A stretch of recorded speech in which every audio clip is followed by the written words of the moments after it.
Good morning class. मैं रेशमा एक बार फिर से आपके अपने चैनल रेशमा हिंदी अकेडमी पर आप सभी का हार्दिक स्वागत करती हूँ। आज का हमारा सेट है सेट 20। चलिए देखते हैं प्रश्नों को, बिना देरी किए हुए प्रश्नों की तरफ बढ़ते हैं।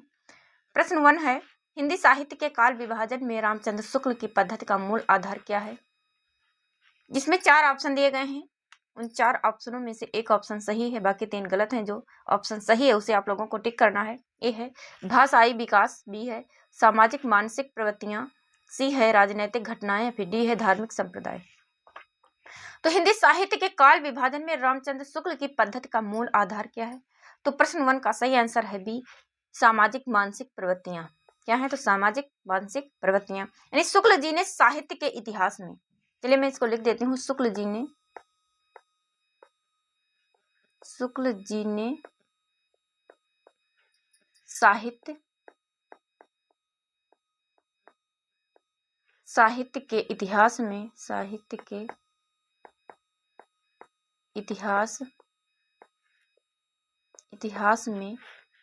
इतिहास को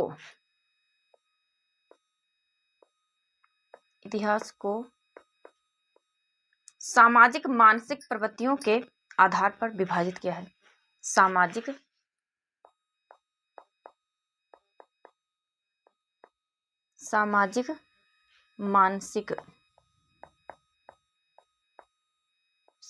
मानसिक प्रवृत्तियों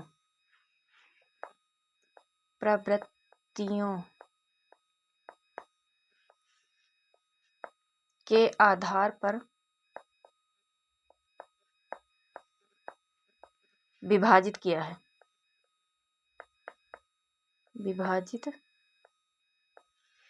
है।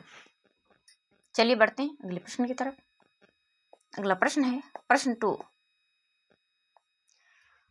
2 है कि आदिकालीन साहित्य की प्रमुख प्रवृत्तियां किससे संबंधित हैं। ए है भक्ति और समर्पण, बी है वीरगाथात्मक आख्यान, सी है रीत ग्रंथों की रचना, डी है सामाजिक यथार्थवाद।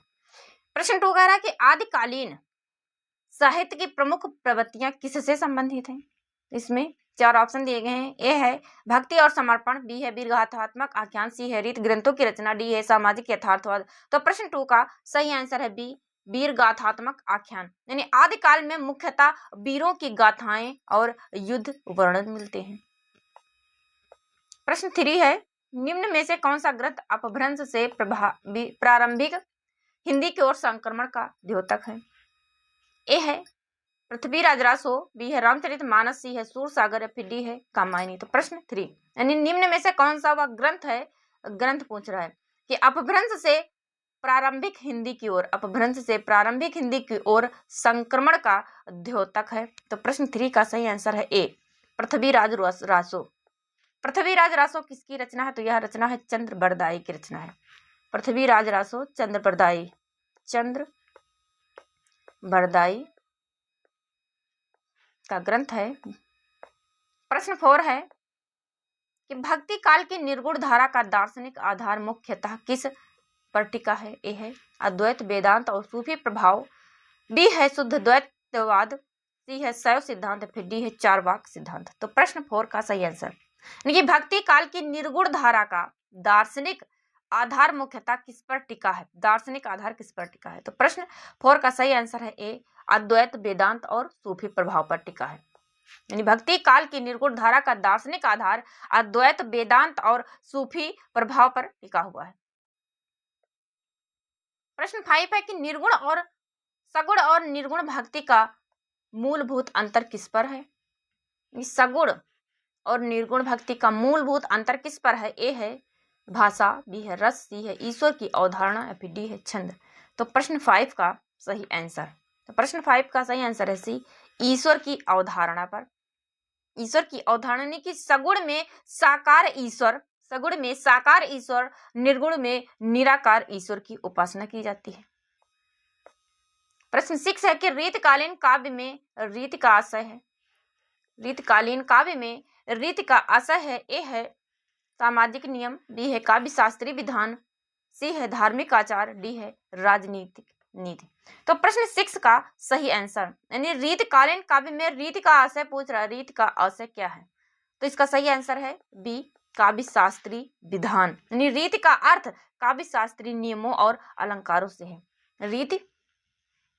रीति का अर्थ काव्य शास्त्री नियमों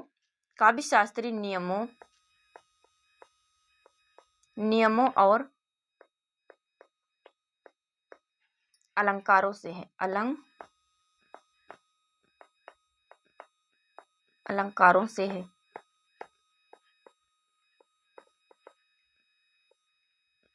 अगला प्रश्न है प्रश्न 7।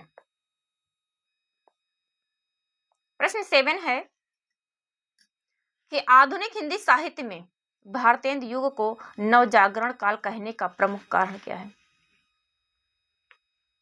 हम प्रैक्टिस सेट करवा रहे हैं UP, TGT, PGT, GIC, GDC, NBS, KBS यानी जितने भी आल टीचिंग एग्जाम है सभी के लिए अत्यंत महत्वपूर्ण क्लास है और नॉन टीचिंग एग्जाम है उसके लिए भी महत्वपूर्ण है, आप लोग देख सकते हैं। प्रश्न 7 कह रहा है कि आधुनिक हिंदी साहित्य में भारतेंदु युग को नवजागरण काल कहने का प्रमुख कारण क्या है। ए है श्रृंगार काव्य की प्रधानता, बी है राष्ट्रीय चेतना और सामाजिक सुधार, सी है रहस्यवाद, डी है वीर रस। तो प्रश्न 7 का सही आंसर है बी, राष्ट्रीय चेतना और सामाजिक सुधार। यानी कि इस युग में आधुनिक हिंदी साहित्य में भारतेंदु युग को नवजागरण कहने का प्रमुख कारण है राष्ट्रीय चेतना और सामाजिक सुधार। यानी कि इस युग में राष्ट्रीय पत्रकारिता, मार्क्सवाद विचारधारा का गहरा प्रभाव पड़ा है। प्रश्न 7 यानी इस युग में राष्ट्रीय पत्रकारिता और सामाजिक सुधार की भावना प्रबल हुई है। राष्ट्रीय पत्रकारिता, चलिए मैं लिख देती हूँ, राष्ट्रीय पत्रकारिता और सामाजिक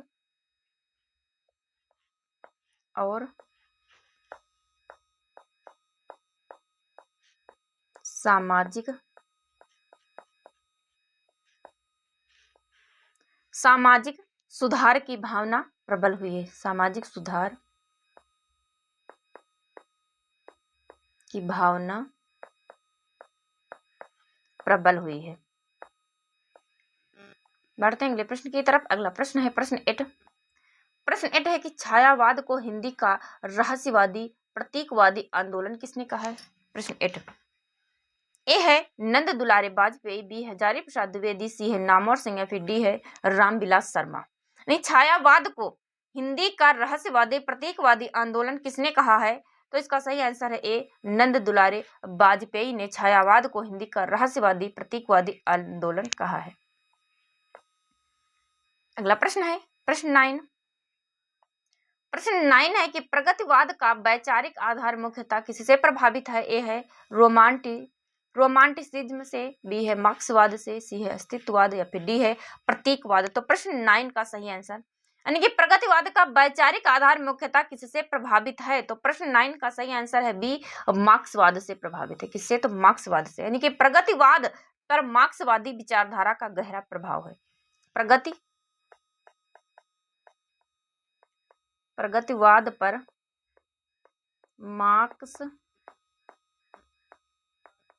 मार्क्सवादी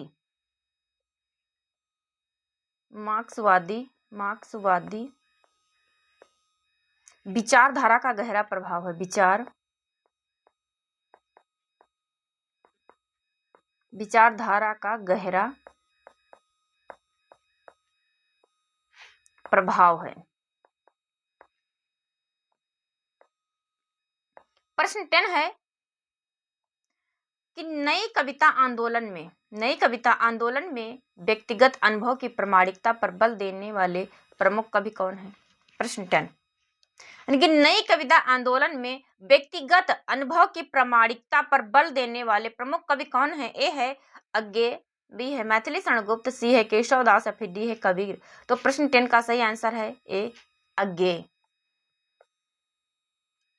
प्रश्न 11 है कि हिंदी साहित्य के इतिहास का प्रारंभिक काल किस नाम से जाना जाता है। प्रश्न 11 यानी हिंदी साहित्य के इतिहास का प्रारंभिक काल किस नाम से जाना जाता है। ए है भक्ति काल, बी है रीतकाल, सी है आदिकाल, डी है आधुनिक काल। तो प्रश्न 11 का सही आंसर है सी, आदिकाल। आदिकाल नाम से जाना जाता, पहले पर है आदिकाल। फर्स्ट आदिकाल, फिर है भक्ति काल,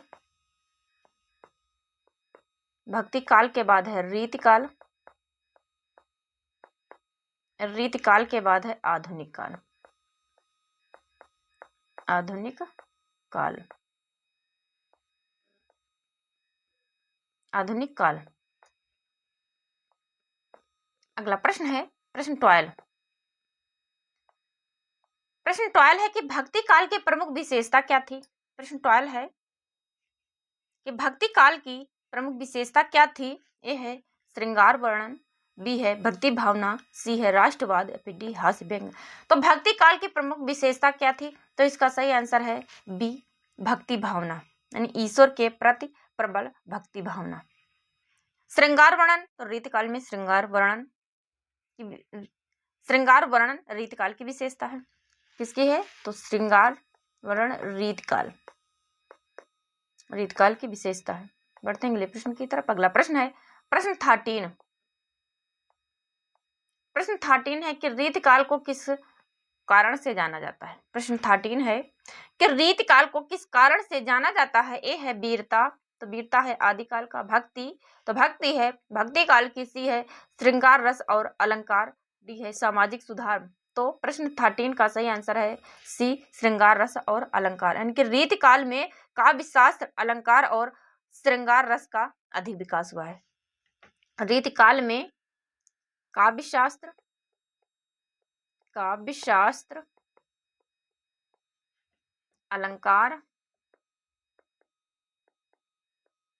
अलंकार और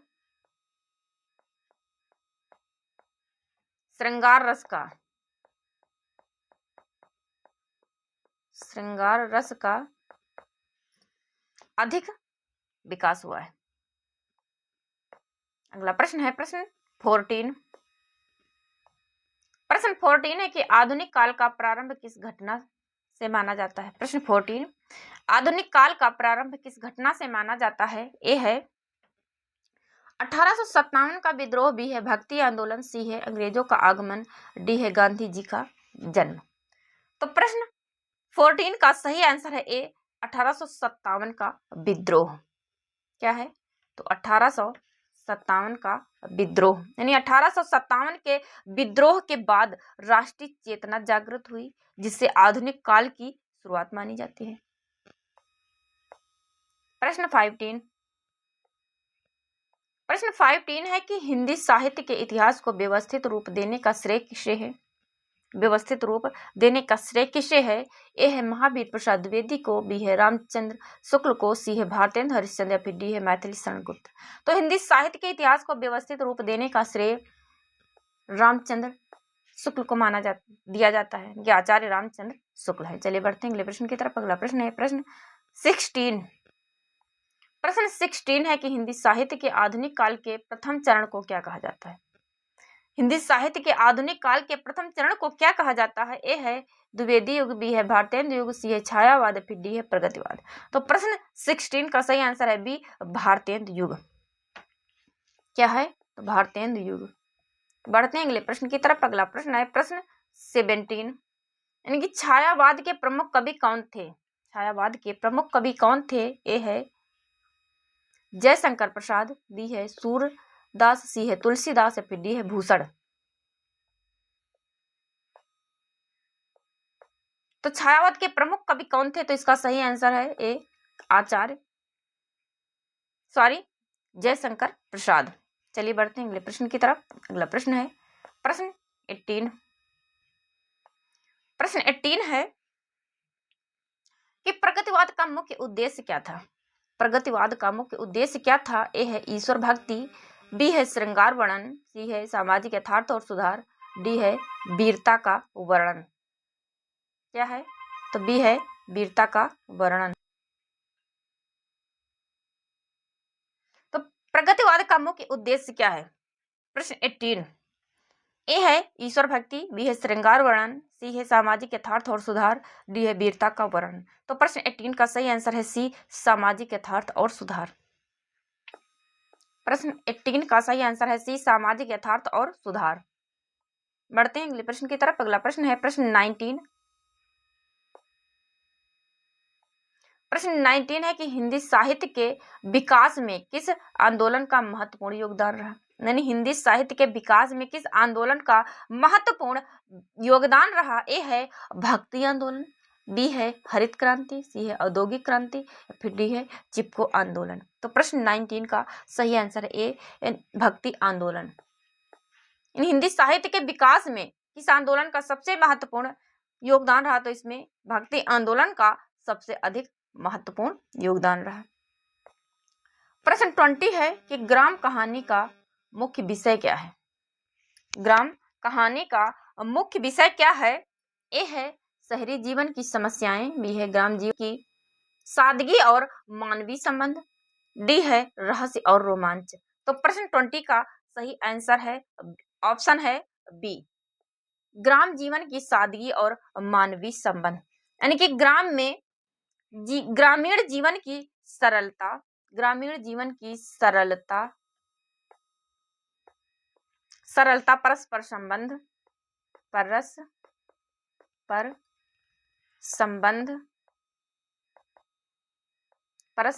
संबंध और मानवीय संवेदनाएं प्रमुख हैं। मानवीय संवेदनाएं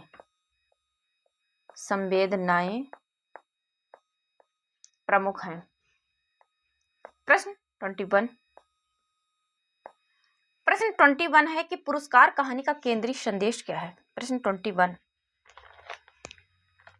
21 इनकी पुरस्कार कहानी का केंद्रीय संदेश क्या है। ए है धन ही सर्वोपरि है, बी है बाहरी सौंदर्य का महत्व, सी है सच्चे त्याग और कर्तव्य का महत्व, डी है प्रतिशोध की भावना। तो प्रश्न 21 का सही आंसर पुरस्कार कहानी का केंद्रीय संदेश क्या है। तो इसका सही आंसर है सी, सच्चे त्याग और कर्तव्य का महत्व। बढ़ते हैं अगले प्रश्न की तरफ। अगला प्रश्न है प्रश्न 22, आकाशदीप कहानी में दीपक का प्रतीक क्या है।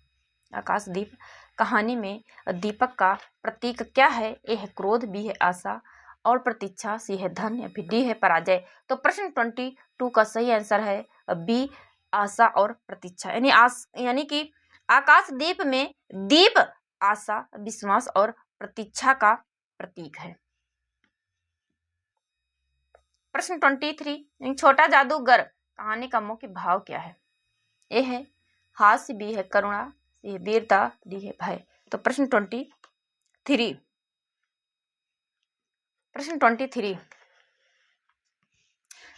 छोटा जादूगर कहानी का मुख्य भाव क्या है। तो उसका सही आंसर है बी, करुणा। क्या है तो करुणा।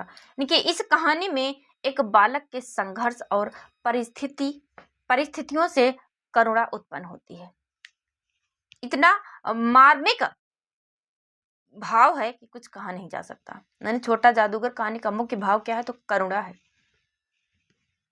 इस कहानी में बालक के संघर्ष, यानी बालक कितना संघर्ष करता है, कितनी परिस्थितियों से जूझता है, से करुणा उत्पन्न होती है। अगला प्रश्न है प्रश्न 24। प्रश्न 24 है कि जयशंकर प्रसाद की कहानियों में प्रमुख विशेषता क्या है। प्रश्न 24 कि जयशंकर प्रसाद की कहानियों में प्रमुख विशेषता क्या है। ए है केवल हास्य, बी है केवल इतिहास, सी है भावुकता और प्रतीकात्मकता, डी है वैज्ञानिकता। तो प्रश्न 24 का सही आंसर है सी, भावुकता और प्रतीकात्मकता।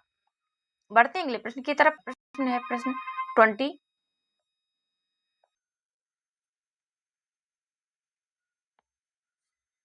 25 है कि पुरस्कार कहानी का प्रमुख पात्र किस गुण के कारण आदर्श बनता है।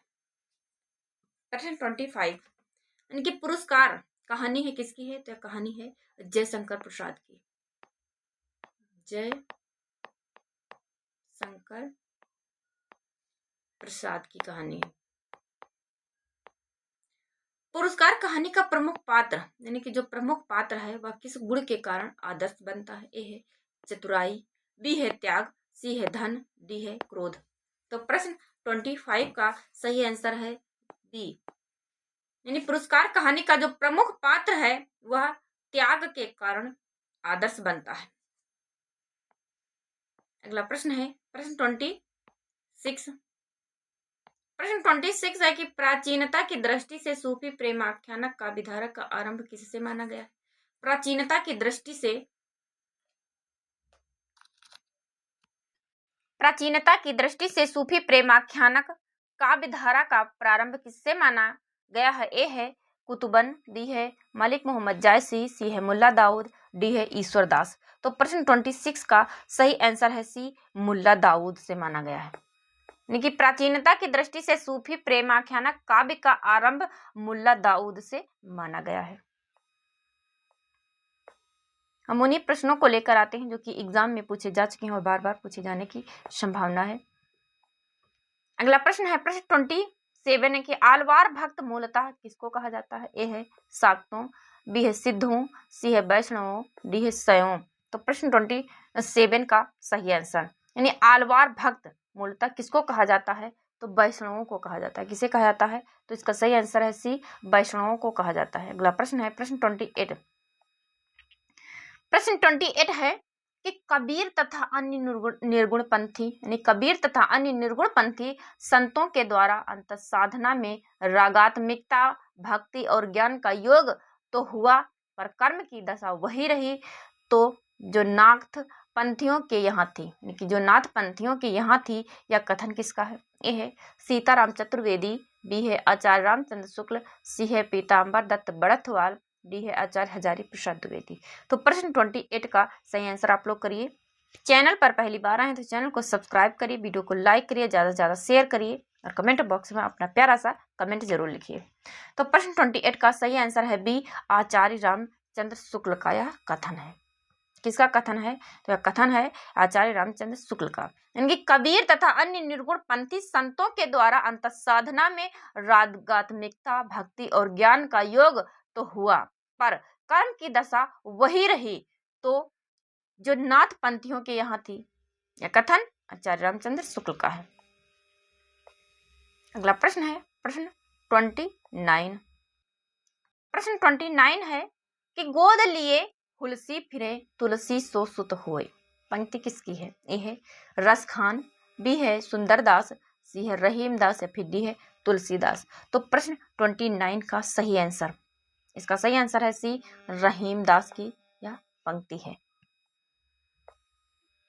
अगला प्रश्न है प्रश्न 30 यानी कि हमारा आज का लास्ट और आखिरी प्रश्न है प्रश्न 30 कि बिठोवा का भक्त किसे माना जाता है? बिठोवा का भक्त किसे माना जाता है? ए है चैतन्य महाप्रभु, सी है विवेकानंद, सी है ज्ञानदेव, डी है नामदेव। तो बिठोवा का भक्त किसे माना जाता है? तो इसका सही आंसर है डी, नामदेव को माना जाता है। बिठोवा का भक्त नामदेव को माना जाता है। उम्मीद है आप लोगों को हमारा यह महत्वपूर्ण प्रश्नों का संकलन जो हम चला रहे हैं आप लोगों को पसंद आ रहा है। ज़्यादा से ज़्यादा वीडियो को शेयर कीजिए। चैनल पर पहली बार आए तो चैनल को सब्सक्राइब कीजिए। वीडियो पसंद आए तो वीडियो को लाइक कीजिए। चलिए मिलते हैं एक नए प्रैक्टिस सेट के साथ, जो कि टीजीटी, पीजीटी, जीडीसी, जीआईसी सबके एग्ज़ाम धीरे धीरे आ रहे हैं। उन्हीं को दृष्टि में रखकर हम प्रैक्टिस सेट करवा रहे हैं। Thank you.